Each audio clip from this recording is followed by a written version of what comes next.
所以第一个，它已经变成是稀土跟稀有金属台积电。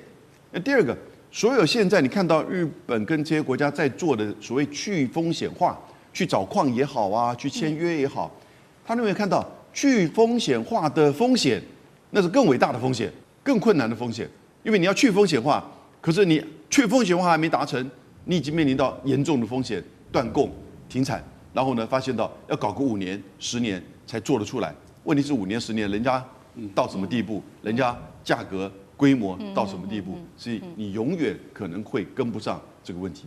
好，观众朋友，今天特别来关心到节目哦，我们今天来看到3个火线话题。首先来看到中国大陆掐紧对于日本的制裁，关键点就是在于，因为现在呢 AI 时代正式的到来，所以大陆卡住的是在 AI 的发展上面最关键的 MLCC 电子工业，这个叫做电子工业大米的高纯氧化锑。好，影响的厂商包括了3家日本的厂商。村田、DTK 跟太阳诱电，他们的库存最多只剩下1个月了，代表说接下来日本的高阶电子产业恐怕面临断链的一个边缘。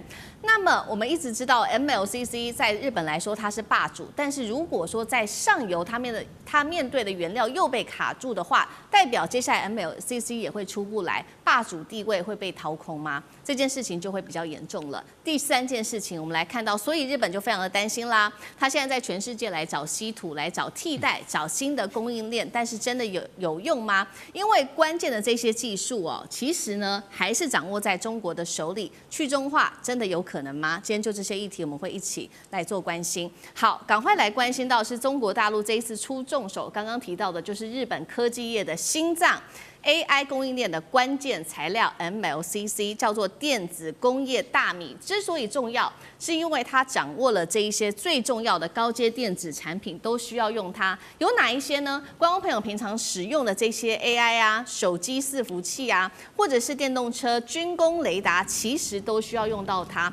你的 AI 要发展得更好的话，也代表说你的功耗比较高。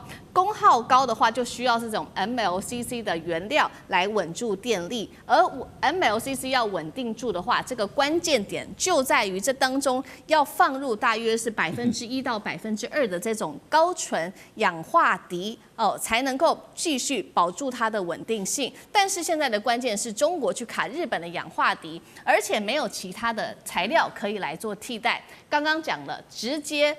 这个重击的就是日本的3家企业了，他们现在库存直接拉警报之外，剩下1个月就已经没有库存了。现在他们非常的担心，而整体来看，我们看到这个全球对于 MLCC 的需求其实是非常高的。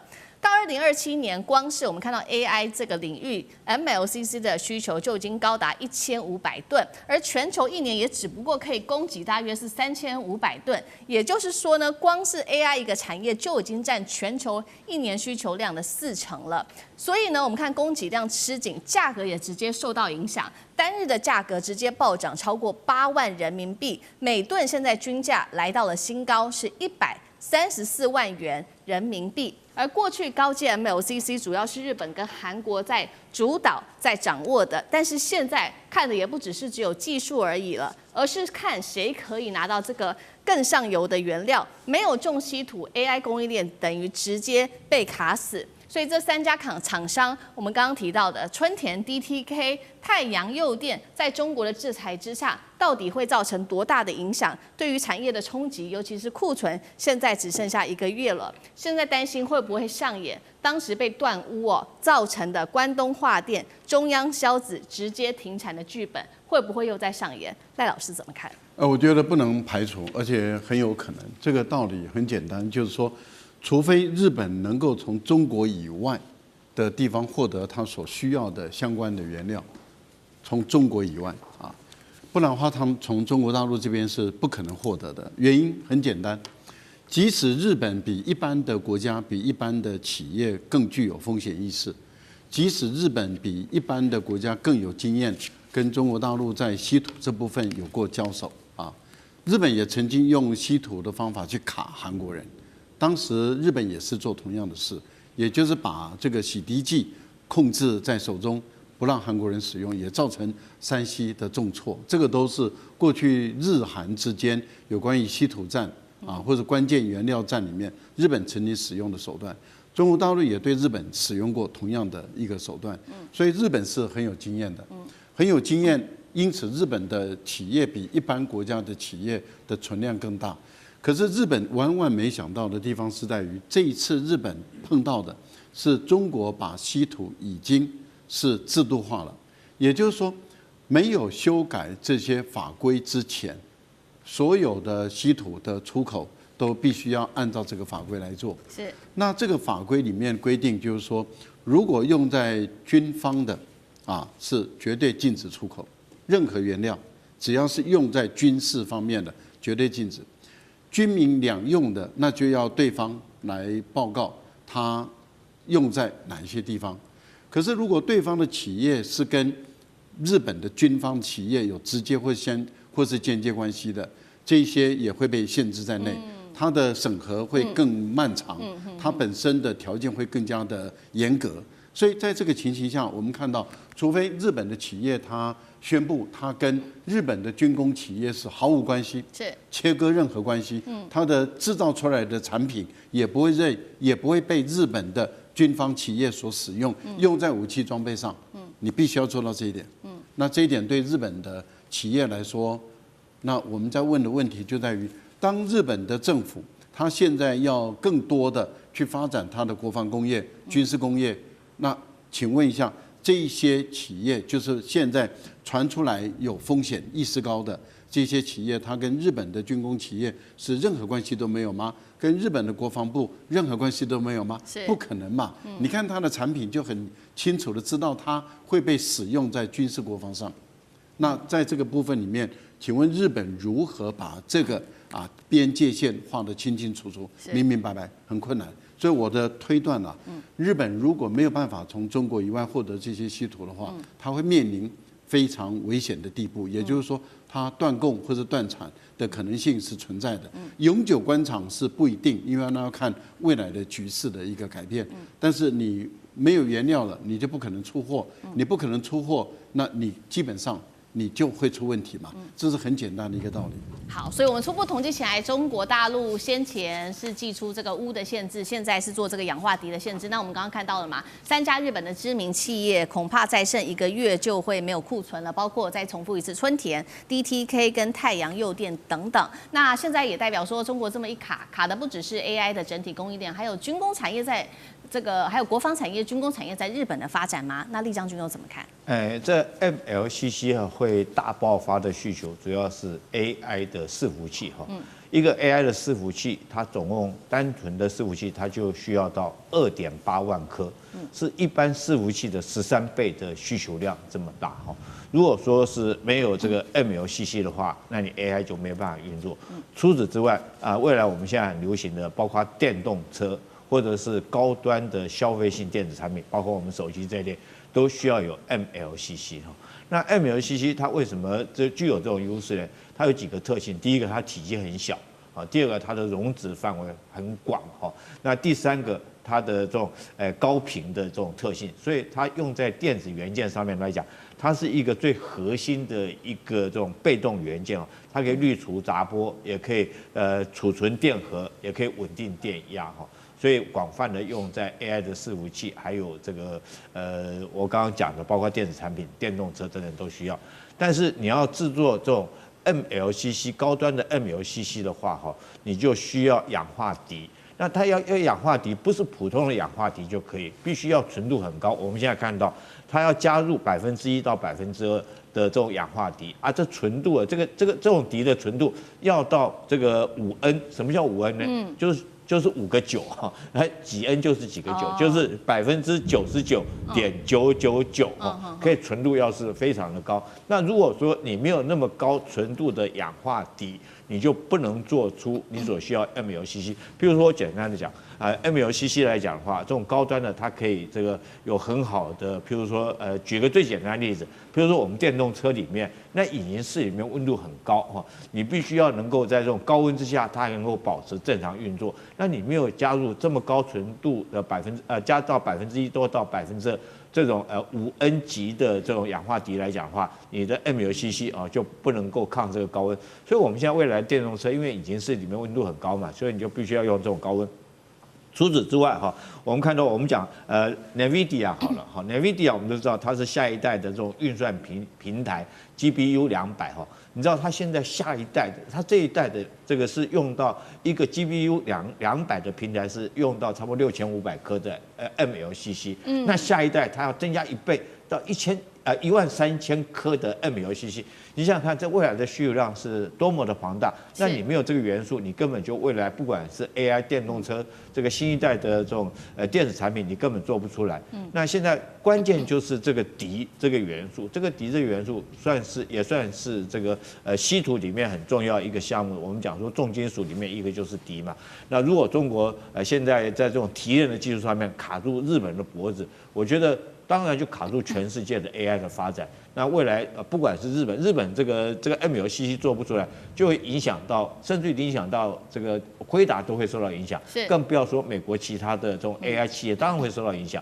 那现在来讲很严重的一个问题但因为企业界大家都看到说是未来这个需求量很大，然后但是产量是有限的。比如说我们现在讲每年能够产的就是3500吨的这种重量，那其中有40%是用在这个做 mLCC 方面。那现在大家拼命去抢因为你未来 AI 大爆发，未来就是一个 AI 的世代，未来也都是电动车的世代，所以各厂商拼命在抢，所以价格哄抬就因此而提高。可是我们比较担心，如果说这方面来讲的话，中国卡住日本脖子，日本这3家公司来讲的话，它等于最原始的供应链就断供了嘛。对，你没有那个氧化锑，你就做不出来 mLCC。你 mLCC 做不出来，你就卖不出去。那 NVIDIA 是不是你的高阶的 AI 运算平台你就做不出来？这 GPU 这个200下一代的你就做不出来。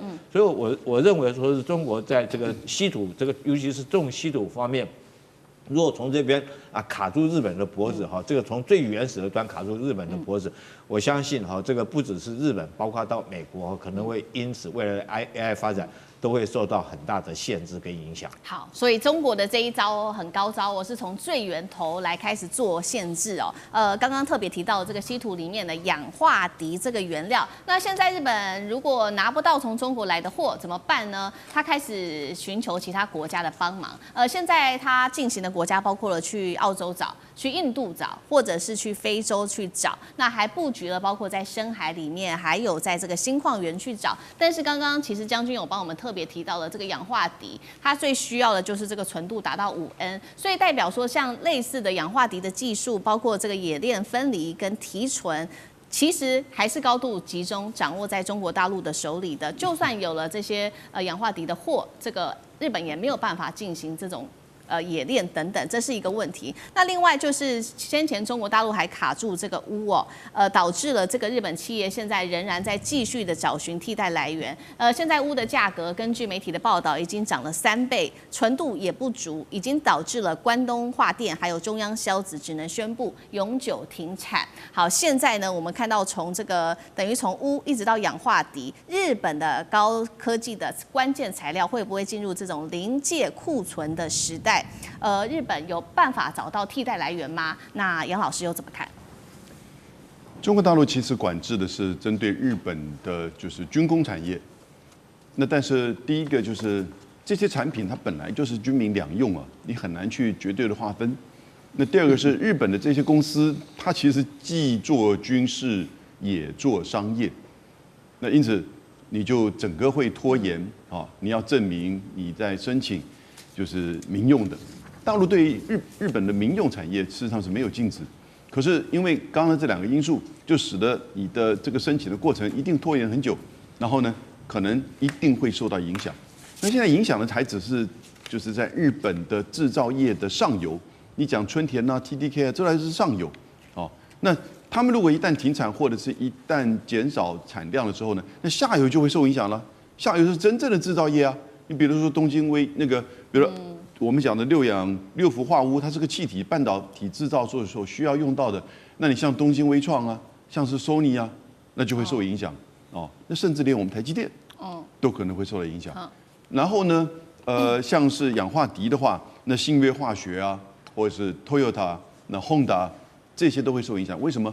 因为现在这个厂商啊，不会说搞一大堆库存，还会有一些商业库存，所以它现在这上游受影响之后呢，中下游呢的商业库存在等于是消耗，或者是紧急去这个外界购买，或者是增加这个回收的这个就是说比例。可是这个都缓不济急，也就是说它大概的时间点可能都是几个月不到半年的时间，它可能就会见底了。那这整个供应链就会都会停顿，那这会蛮严重的。所以为什么在日本这个方面呢就很紧张？那我觉得两个关键嘛，为什么中国大陆在就是稀土跟稀有金属，我们今天谈都还是稀有金属，对，稀土的面其实严重影响的层面是一样，而且更深刻的。我觉得两个因素哈，中国大陆的整个稀土跟就是这些稀有金属的 IP 跟制程。也就是它精炼的这个过程哈，基本上就是这个领域的台积电。是，你这么简单理解，就不能被取代，因为它这整个过程当中，它可以不管是环保因素，还是制程，还是这些就是 IP 专利啊等等之类，它这一整个生态系才能够达到这样子的精炼的效果。讲句实在话，这是过去30年来。西方国家就把中下游的这些环保或者是这个生产成本不够效益化的这些整个这个原料通通移转到就是非西方国家。是。而因为中国大陆整个制造业的这个发展，它自己要掌控整个中下游，它不是多么这个20-30年前就看到今天这个问题，这是他为他自己的制造业再去整个做全供应链的掌控。那当然也花了很多的这个钱。在就是说这些稀土跟这个稀有金属上面，所以第一个它已经变成是稀土跟稀有金属台积电。那第二个，所有现在你看到日本跟这些国家在做的所谓去风险化，去找矿也好啊，去签约也好，他认为看到去风险化的风险，那是更伟大的风险，更困难的风险，因为你要去风险化，可是你去风险化还没达成，你已经面临到严重的风险，断供、停产。然后呢，发现到要搞个5年、10年才做得出来。问题是5年、10年，人家到什么地步？人家价格、规模到什么地步？所以你永远可能会跟不上这个问题。好，时序进入到5月份，接下来5月中的重头大戏就是这一场西川会准备要举行了。其实呢，现在在西川会正式的举行之前，各方中美的双方都已经开始亮剑了。今天我们特别来关心到是在中国大陆的方面祭出了他的新武器那就是包括他的这个王牌，他的稀土，说掌握了美国1.2兆的经济命脉，他会怎么做使用呢？另外一方面就是大豆议题了，美国到现在苦等不到原本川普说的中国大陆答应要买的这个订单现在美国大豆农可是哭惨了。好，今天呢，我们先来关心的3个火线话题，等一下请来宾来特别帮我们做解析。川习会前，大陆抛出了稀土全球的垄断招数，还有呢，他说他新增了225个中大型的油气田，等于说现在在能源跟关键矿产上面，他都已经全部布好局，并且加码了，掐住了美国在1.2兆美元的这个稀土产业链。这一场谈判，美国还有多少筹码，能不能对等出牌？等一下我们就会一起做关心。第二件事情刚刚讲了嘛，这个中国减少了对于美国的大豆进口。而且呢，减少幅度高达了83%，转去哪里了呢？转到了巴西去了。所以呢，川普说呢，原本中国答应他的4000万的采购，现在等于是落空了。接下来，美国川普如何面对他的农民呢？第三件事情是中国大陆的另外一招减少对美国大豆的使用的方法，就是让猪农开始调整给猪吃的饲料配方，换句话说，已经少吃大豆了，改吃其他的粮食。在这样的之下，美国大豆还有没有回转空间？今天就这些议题，我们都会一起来做关心。我们看到川习会5月中要举行，在昨天这几天中美元首的这些最高层领袖已经开始交火对话了。我们看到最新消息是中国大陆的外交部长王毅跟美国国务卿卢比欧通话，中方指出王毅提及台湾问题将会是接下来中美之间的一个最大风险，呼吁美方要信守承诺，做出正确的决定。另外，在财经方面，我们看到何立峰跟贝森特也通话了，一起关切的就是在于这个对华的经贸限制措施。政治方面，我们可以说是火花四射，但是我们看到在实质领域上，大陆则是祭出了各种王牌。首先，第一个王牌就是我们今天要特别来谈的稀土。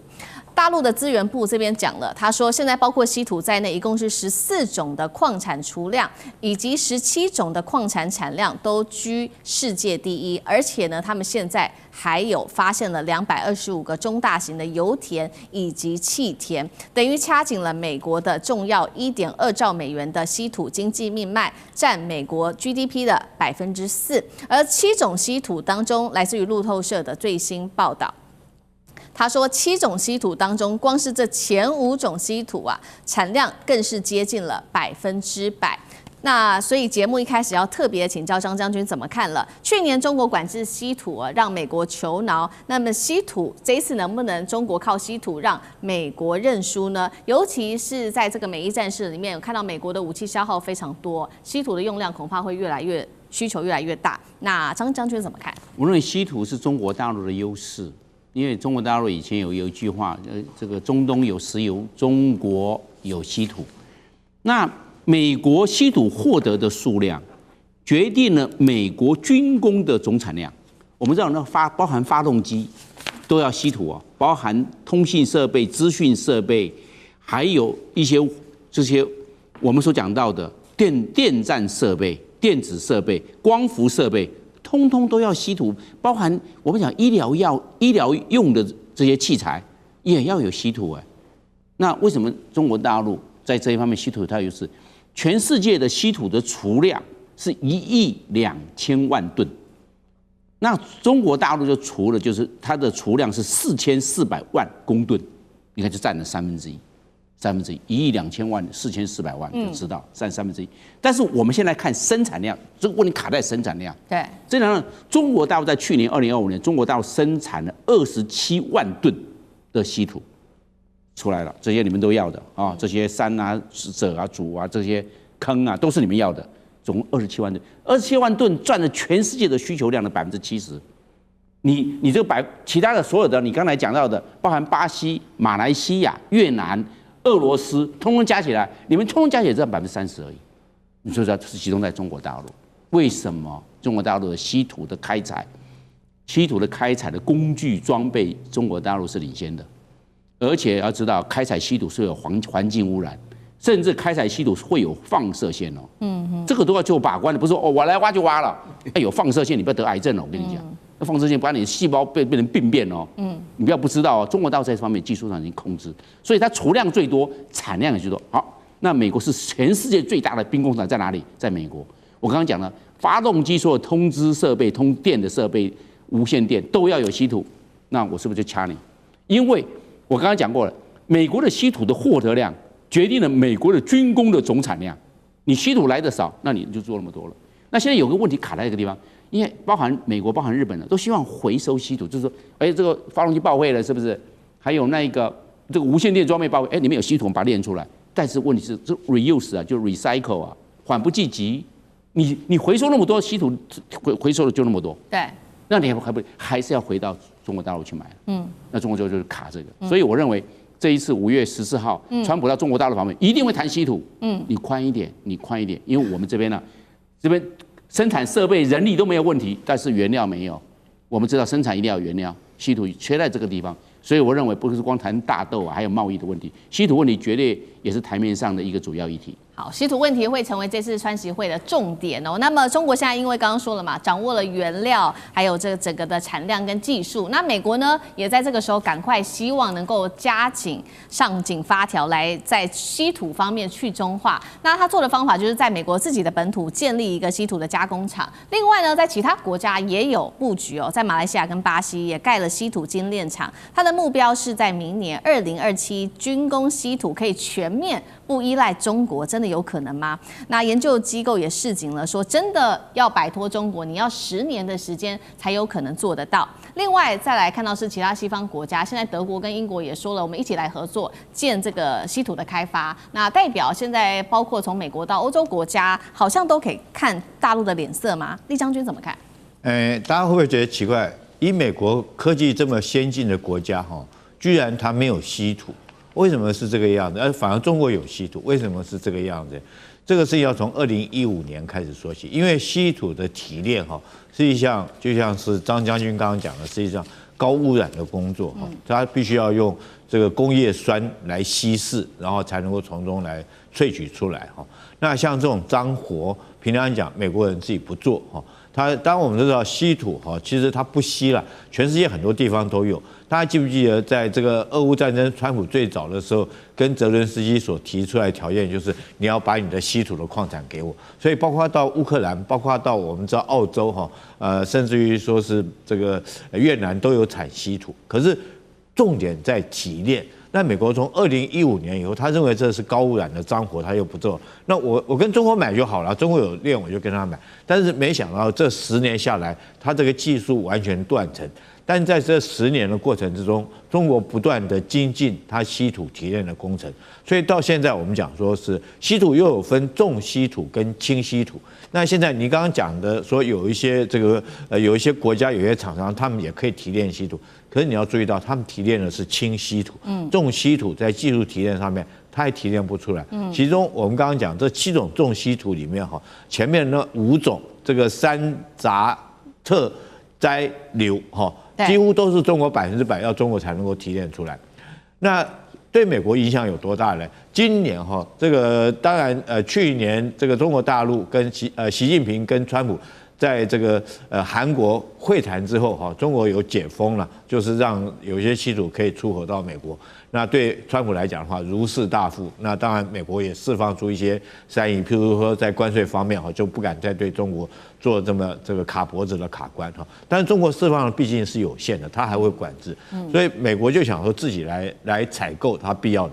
那现在由谁来采购呢？我跟各位讲一个数据是五角大厦出来采购。五角大厦跟澳洲的一家叫做莱纳斯公司采购了9600万美金，你看这么庞大的金额，而且是由军方来采购。为什么由军方来采购呢？因为它就是用在军需的工业上面嘛，包括不管是飞机的发动机或导弹的性能，或者是电子战装备等等来讲，所以由五角大厦来采购。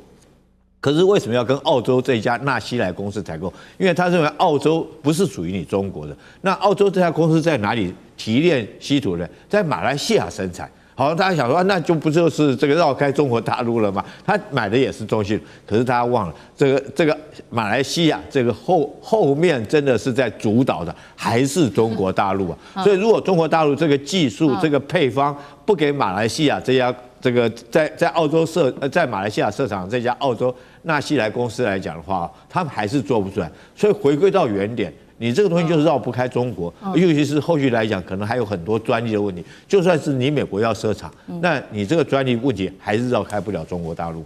所以人家说这个稀土可以说是中国大陆手中非常重要的一个王牌之一。刚刚我们看的是稀土嘛，怎么样都绕不开中国大陆。那第二件事情，其实也是美国最担心的，就是大豆。川普说的这个中国不是之前已经答应好我了吗？说他要购买4000万吨的大豆，他当时呢还鼓励农民说，中国要买了，你赶快去买更大的拖拉机来用吧。结果呢，川普话这个说完，我们看到中美双方都没有证实这一项消息，而且呢，数据直接打脸的就是中美贸易休兵后，中国海关数据显示，今年的1到2月份，中国自美国进口大豆只有148.9万吨，年减幅高达83%，而中国去跟谁买了呢？跟巴西年增幅82%。再来一个重点就是大陆现在让他们的猪只改不吃大豆了，吃其他的粮食那么现在美国农民恐怕是笑不出来了。苑老师怎么看？这个非常有趣啊！这个是2位将军讲完了稀土以后，我在讲大豆。这个大豆到处都有啊，所有的东西买卖关系主要是看供需。供给跟需求之间，主要价钱就是供需之间的平衡，这个就叫价钱。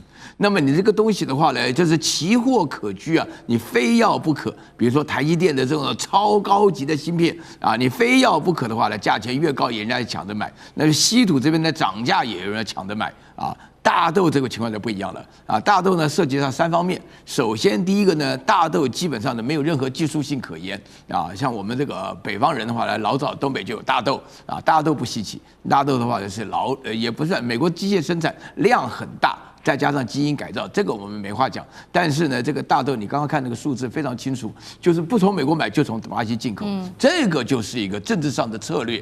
然后为什么呢？因为这个豆农本身呢，这个人数啊，终究是很多的。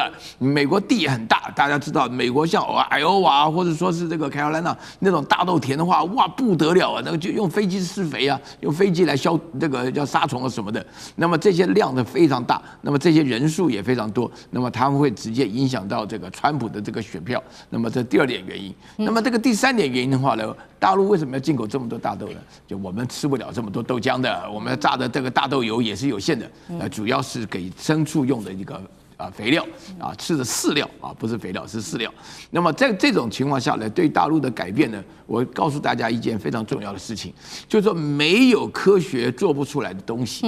你朝这个方向的发展，那大陆的工程师当中有很多农业工程师啊，他们就会觉得说，因为现在的话呢，你养猪啊要配合现代人的兴趣，以前的话呢，我们都会觉得。我讲到猪肉的话，意大利的1:1猪肉是吃那个真树脂的那个的话呢，对大家来讲的话呢，那就是没有取代品，所以卖得很贵。那大陆现在的话呢，突然发觉说，我们要养猪的时候，大家光吃肥肉没人要了。对，现在的话呢，猪要养得瘦瘦的，又不吃瘦肉精，那自己可以养得出来。如果说这个饲料的方面做了大型的突破的话，那大陆对于大豆的需求量不会这么多的时候，那大豆反过来变成一个钳制美国的武器啊。那么大豆可以武器化，就像美国拿了芯片武器化一样啊，是这个道理啊。你都要是打蛇要打7寸啊，打美国就要打他的选民啊。那在这种情况之下，让那个川普感觉到压力奇大无比。那其他还有别的东西，像波音的飞机啊什么的，那自己都能造的话，如果你的供需不能够维持你的独特性，那你必然是要完蛋的。接下来关心 G7 喊去中化关键的矿产，他们说要靠自己来做这个矿产生产矿产哦。但是现在美国其实 G7 当中，美国面临最大的问题就是它的这个空军战力了。F-35、F-22的战力正在崩盘，而且最新的统计，每4架战机 F-35只剩1架真的能飞上战场做打仗。那么空优神话是不是被稀土卡脖子给反噬了呢？欢迎观众朋友留言，如果您认为这个稀土确实是打破了美国的空优神话，留言写1；如果您认为并没有，留言写2，一起跟我们做更多的互动。好 ，G7 这一次有一个共同的共识，也就是针对于中国大陆的稀土，他们认为说接下来不能再靠中国了，我们要靠自己。于是呢，最新的共识就是说，他们要联手一起呢，在这场G7 的会议中说要去中化关键矿产供应链，而且定出了实际的目标，5年之内对于中国的稀土依赖要降到60%以下，并且要朝着50%的目标继续的迈进。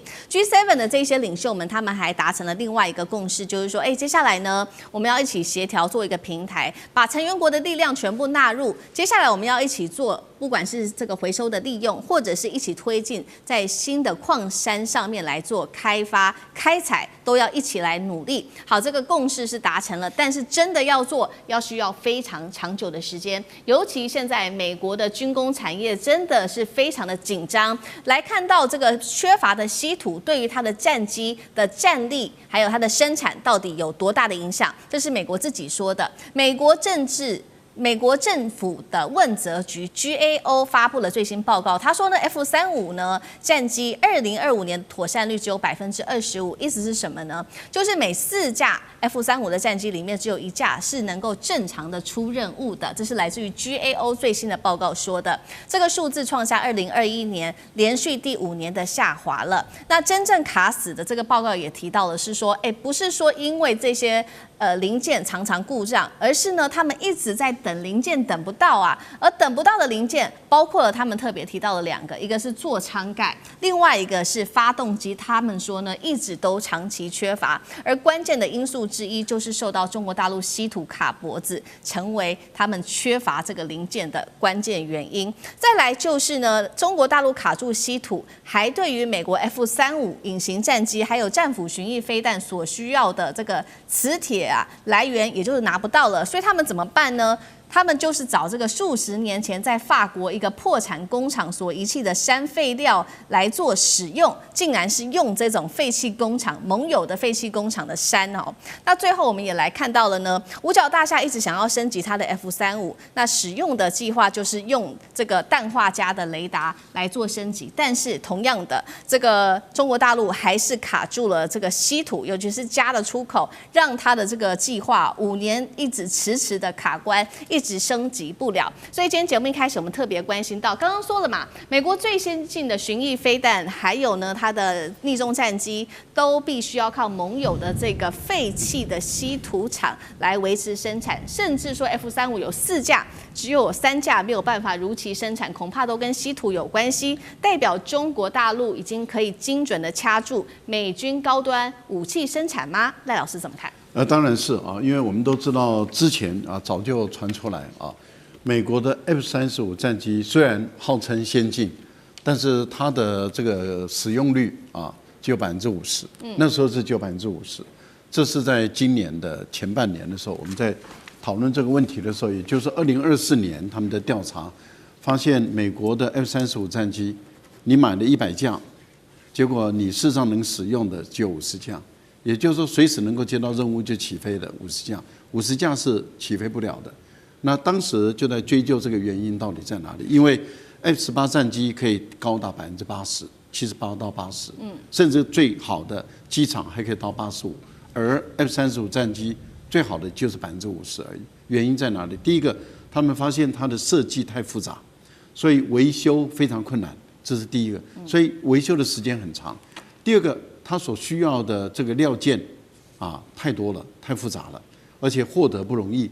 还有第三个部分就是太昂贵了，所以当时就已经发现说这款战机事实上是有问题的，堪用率就50%，现在竟然降到25%，那很明显的就是跟稀土有关的这些关键零组件，它美国生产不了，供应不了，这是第一个问题。这是已经制造出来的战机，它因为缺零料件。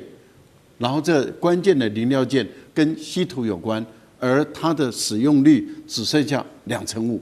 这个对于美国来讲，在中东地区或者在任何一个地方，他说我有 F-35战机100架在日本，结果你只要算说它的战力只剩25架，对，那这个是很严重的事啊。是，这是已经生产制造出来的战机哦。第二个就是去年已经传出来了，也就是美国的 F-35战机正在建构。它没有办法交付，甚至交给美国的军方使用的时候，它的雷达事实上是用相同重量的铅块来代替。我想我们在这个节目中也讨论过这个问题，原因在哪里？它的雷达所需要的氮化镓没有啊，所以它造不出这个雷达来，那怎么办？只好用相同重量的铅块来代替它的雷达，放在雷达那个雷达上面，然后来让它的战机也能够先至少。波音的机身能够起飞，发动机能起飞，那这个是新造的战机啊，都出现这2种问题，已造的出问题了，新造的也出问题了。那你说美国人怎么办？吹牛很会啦，说当初哎呦我们不怕，我们可以找这个废弃的旧有的战品拆下来使用，结果现在面临的更严重的问题就是出现现在的根本造不出来的问题。那你怎么交机？而且买这个战机的国家，他内心里面忐忑不安了。为什么？因为我买你的战机，结果你的堪用率就25%，那我已经花了天价去买了50架，结果我能使用的就10几架，那还得了啊？所以我觉得这个部分里面，它有没有办法解决？没有，因为这个G7 说5年后，对这是第一个5年后哦，观众朋友。第二个，到目前为止还谈不拢，原因在哪里？中油还谈不拢，定价权谈不拢。因为你要怎么定价？那美国人说我来定价，那法国人说凭什么你来定价？德国人说凭什么你定价？美国人说我是老大，说我来定价。那这是第一个部分哦。第二个部分就是，那你要说好的，那你美国你要领导，你定价，那你有没有中油？也就是采矿可以了。但是提炼呢，还有精炼呢，他说没有这个能力。那没有能力，你凭什么定价？所以这个部分还在吵架。观众朋友，等他们吵完了再说吧。5年内能达成，天知道。好，这个是 G7 定下的目标哦，说这个5年之内他们要自己希望能够来生产这个稀土哦，自主化，然后降低对于中国大陆的依赖。那中国大陆现在卡关的是稀土，还有这个氧化镓。刚刚我们都看到了对于美国战力还有这个军事武器上面的冲击。那另外一方面，我们也看到中国大陆利用这个氧化镓来去升级它的这个雷达，用在这个战机上面。现在要来看到的是最新的一个技术，它全面在中国大陆的战机导入的是第3代氧化镓雷达。好，使用的主力战机包括了有歼20啊、歼35等等，可以做到的是更远的探测距离、更强的干扰能力，并且现在来自于媒体报道传出是可以领先美国的 F-22战机。达到这个雷达达到2代的。那解放军另外还有使用的就是它的这个先进米波跟它的反逆踪预警雷达，可以用在包括了 JY-27V 啊等等的战机上面。那么现在也说呢，能够在远距离就侦获 F-22等隐形战机，真的做得到吗？厉将军怎么看？米波雷达确实是可以抓到隐身式的战机。为什么米波雷达可以抓得到呢？因为这个米波，我们米是什么？就是公尺嘛哈。你知道这个波长到1公尺的话，那多大哈？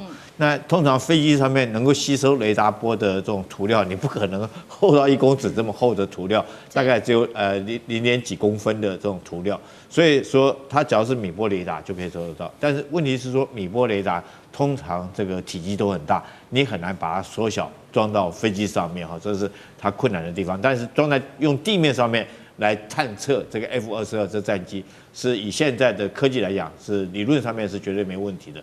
但是中国的强在什么？是飞机上面雷达，它用的就是这个现在用的是氮化镓。他现在准备从氮化镓发展到它下一半铁化镓，氧化镓这一代。那美国的 F-22跟 F-35现在飞机上雷达还是什么？还是第1代的上一代的砷化镓哈。所以说，如果说中国的空军他们飞机上面装配了新的氧化镓的雷达的话，那当然跟美国的 F-22跟 F-35等等还在用砷化镓，等于不只是隔1个世代，是隔了2个世代。那氧化镓的雷达有什么好处？第一个，它可以因为它有铁电性的这种特性，所以它可以记忆一些这种数据链可以记忆下来，而且可以传输这个数据链给别的战机哈。也就是说，我的雷达上面，我这架战机上面，我雷达收到的讯号，我不但可以记忆，而且我可以处理完以后，我传给下一架战机，让下一架战机同样也可以收到这个雷达任务，所以飞机可以前后高低等等配置来讲的话，形成一个绵密的一个侦察网。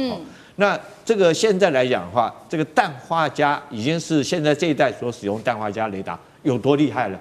我跟各位讲哈，去年5七空战这个解放军的歼10战机就是用氮化镓雷达哈，就是 KJL 那款雷达。然后锁定阵风战机，就是巴基斯坦用这款雷达锁定，因为我可以侦察的距离可以更远哈，我可以锁定的目标更多，而且我的角度更广，我不只是这个前面这个方向，它可以300度的一个侦察范围都可以锁定得住。所以去年的5七空战所用的雷达，就是那时候紧急的状况之下，中国将这个氮化镓 KJL 这款雷达装在这个巴基斯坦的歼10西藏战机上面，才可以发挥这么强的战力哈。这个是雷达跟作战相关的关系。当然，如果说解放军的空军发展出下一代氧化镓的话哈，那就跟这个美军的 F-35又精进了2代。那我觉得美国 F-35会出这个问题，当然问题很多啦。它的能够执行作战率只有25%，当然问题很多。但其中一个关键因素就是它的零件啊，就是这个稀有的金属零件供应不足。那现在 F-35我们知道，它这个是美国空军也在使用，陆战队也是在使用，海军也在使用。除此之外，还供应很多个国家。那但是你这么多的国家，这么多架飞机都要用，那试问一下，你获得这些很少数的一些这个供应链之后，你要是优先去生产还是优先维修？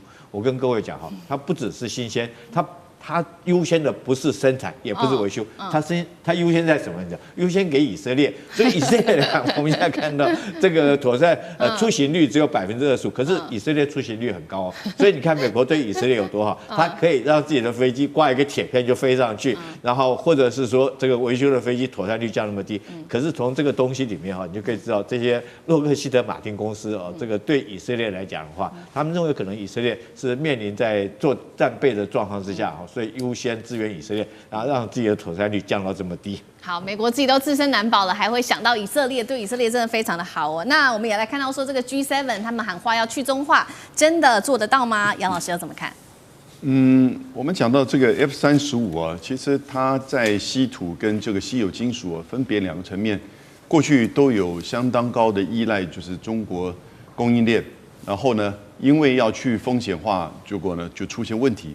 举例而言，在稀土层面，它在涡轮引擎的核心组件、控制系统以及还有许多的这个微型电脑，它都需要用到乳铁硼、永磁铁，那这都是稀土的部分。